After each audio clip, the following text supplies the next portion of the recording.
Hello everyone, শুভ শিবরাত্রি। তো দেখো, আমি রেডি হয়ে গেছি।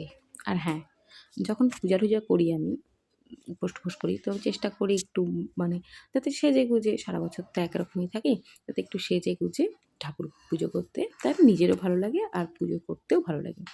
তো সেই জন্য দেখো, একটু শাড়ি ঠাড়ি পরে নিয়েছি। সারা বছর তো একরকম। আর হ্যাঁ, আলতাটা তো মাস্ট, কোনো পুজোতে আলতা পরতেই হয়। তো আলতাও পরে নিচ্ছি। আর এগুলো না আমার মেয়ের কাজ, যে এগুলো ভিডিওগুলো করেছে। তো দেখো, বসে বসে টুকটুক করে ভিডিও করছে। তো করেছি যখন ছেড়ে দিই, এবারে চলে যাব ঠাকুর ঘরে, কারণ প্রথম প্রহরের পুজো শুরু। প্রথম প্রহরে দেখো, আমার ছেলে মেয়ে কিন্তু আজকে দুজন নেই উপাস, সারাদিন জলও খায়নি। তো ছোট মানুষ যতটুকু পারে ততটুকুই করেছে, যে ওরা এটাই বেশি, মেয়ের পরীক্ষা তার মধ্যে। তো দেখো, ঠাকুর ঘরে এসে আমি সব পরিষ্কার টরিষ্কার করে নিয়ে, ফল টল সব ধুয়ে রেডি করে গুছিয়ে নিয়ে পুজোয় বসে পড়েছি। শিব পূজা করতে তো সেরকম কিছু লাগে না, নিজের মনের ভক্তি শ্রদ্ধাটাই যা। তো ভক্তি ভরে যাই দেবে বাবাকে ফুল বেলপাতা, সেটাই বাবা গ্রহণ করে। তো দেখো, এর জন্য চলে এসেছি পুজো করতে। তো প্রথম প্রহরে আমি শিব ঠাকুরকে যা যা করতে হয় সব দিয়ে একটু ইসে করে দিচ্ছি, জল দিয়ে ফার্স্টে শিব ঠাকুরকে ধুয়ে নিই প্রথমে, তারপরে বাকি দুধ, ঘি, মধু, পঞ্চামৃত যেটাকে বলে, সব রেডি করে ওটা দিয়ে শিব ঠাকুরের অভিষেক করেছি। আর এখানে রাগ করার কারণে কিছু, দুজনে মিলে কিন্তু এখানে গন্ডগোল বাঁধিয়ে দিয়েছে। এ ওকে ধাক্কা দিচ্ছে, ওকে মারছে, এগুলোই করছে, সেই জন্যই বকা দিচ্ছি। তো এই পঞ্চামৃতটা রেডি করে আমি শিব ঠাকুরকে অভিষেক করে নেব, তারপর আবারও আরেকবার জল দিয়ে ভালো করে ধুয়ে তারপর পুজো শুরু করবো। আর হ্যাঁ, আমি কিন্তু এটা আমার নিজের মতন করেই করেছি, আমি যতটুকু পারি। হ্যাঁ, এটা কেউ ইসে করার নেই, যদি অনেকে অনেক কিছু জানে। তো দেখো, ঠাকুরকে অভিষেক করে নিচ্ছি তিনজনে মিলে। তো ও হ্যাঁ, আমার বড় কিন্তু এবার উপাস করেছে, আজকে করেনি, কালকে করবে। ও ওখানেই পুজো দেবে। তো যাই হোক, সবাই মিলে পুজো করতে পারলে ভালোই লাগে। আর বাড়িতে পুজো টুজো হলে তো এমনি ভালো লাগে। আর আমরা সারা বছর আমাদের বাড়িতে কোনো না কোনো পুজো হতেই থাকে।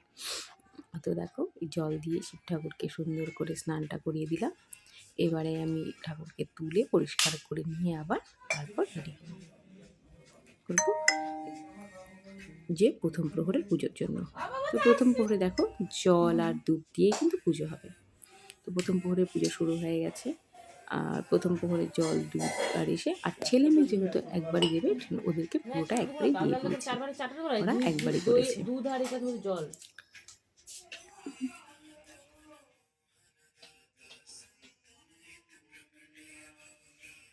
এইটাতে ফুল দিব, তো ফুল তো প্রতিবার, ফুল বেলপাতা তো প্রতিবারই দিব।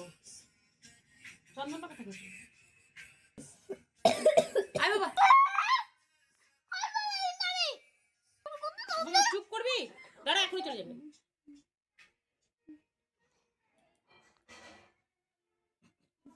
পছন্দই করে চলে যাবে।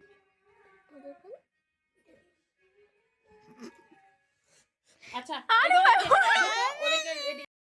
আর এবার দেখো, ওর কাকা চলে এসছে, ওদেরকে গুছিয়ে দিচ্ছে। কারণ ও প্রতি সোমবারই তো পূজা করে আর উপোসও করে।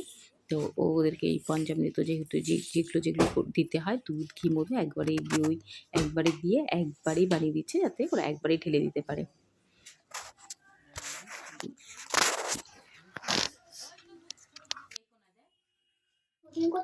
দেখো দেখো, এখানে সব ফল টল সব ধুয়ে টুয়ে নিয়ে নিয়েছিলাম। আর ওরা এখন যেহেতু সব ফল দিয়ে দেবে, বিলবাদেও 5টা ফল দিয়ে দেবে, তো এর জন্য ওদের সবগুলো গুছিয়ে রেখে দিয়েছিলাম। দেখো, আমার মেয়ে দিয়ে দিচ্ছে পুজো, আমার ছেলেও দেবে। এবং আমার ছেলে তো সারা রাত্রি জেগে থাকবে বলেছিল, জানি না কি করবে, দেখি। আর এরপর আমি আরেকটা প্রহরের পুজো ভাবছি, মন্দিরেতে যাব। তো যদি যেতে পারি তো ভালো, দেখি। আমাদের ওই পাড়ার মন্দিরে প্রতি বছরই যাই, তো এই বছরে যাব। একটু পরেই আরেকটা প্রহর শুরু হলে পরে। ছেলের মেয়ের পুজো হয়ে গেছে, বলে দিচ্ছি সব ওপরে রেখে দিতে, এবার ছেলের পুজো শুরু।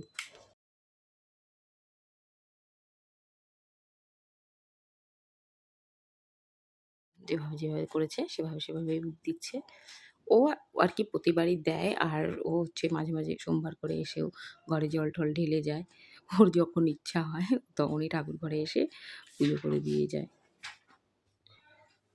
এই যে আমাদের ছোট মহারাজ, তারও এবার ১ম বছরের শিবরাত্রির পুজো, সেও দেখতে চলে এসেছে। তা সবাই এসছে, ও তো আসবে বলো? তো দেখো আমাদের সবারই মোটামুটি ১ম প্রহরের পুজোটা শেষ। এবার ২য় প্রহরের পুজোর প্রস্তুতি চলবে। তো হর হর মহাদেব।